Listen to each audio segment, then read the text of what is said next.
ही एक काळाची स्वतंत्र व्याख्या आहे आणि जी माणसं काळाच्या नाकावर उभे राहून पिचून उभे राहतात आणि इतिहास लिहितात तीच या देशामध्ये या संपूर्ण या देशामध्ये तीच माणसं मोठी होतात। म्हणून ज्या ज्या युगपुरुषांनी तुम्हा आम्हाला तळागाळातून वरती काढलं त्या त्या युगपुरुषाला या ठिकाणी मी सर्वप्रथम नतमस्तक होतो। आणि क्रांतीचा संदेश द्यायला गेला तर उंडेगावची ही एक क्रांती आहे। आपण ही रोहितराजच्या माध्यमातून सर्व आपल्या बौद्ध उपासकांनी आणि गावकऱ्यांनी आपण सर्वांनी साथ दिली आणि एका प्रकाशातून आपण उजेडात आलो।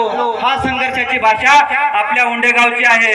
म्हणून हा संघर्ष लढत असताना कुठलीही मदत आपल्याला लागत असेल आणि कुठलीही क्रांती घडवायची असेल तर एकजुटीनेच आपली क्रांती घडते। म्हणून या सर्व समाजाला मी या ठिकाणी आव्हान करतोय की माझ्या बांधवांनो, माझ्या मित्रांनो, हेवे देवे बाजूला ठेवून आपण एकत्रितरित्या लढून आपल्या गल्लीपासून तर दिल्लीपर्यंत बाबासाहेब म्हणतात की जा आणि आपल्या घरावरती लिहून ठेवा की मला या देशाची शासनकर्ती जमात बनायचं आहे। आपण सरकारमध्ये कसे जातील आणि आपल्या वस्तीचा, आपल्या गल्लीचा आणि आपल्या पूर्ण या बाबासाहेबांच्या संविधानाचं कसं रक्षण होईल याची आपण सर्वांनी जिम्मेदारी घेतली पाहिजे। एवढंच मी या ठिकाणी बोलतो आणि बोलताना सर्व उंडेगावकरांना या भीम जयंतीच्या सर्वांना शुभेच्छा देतो आणि या ठिकाणी थांबतो।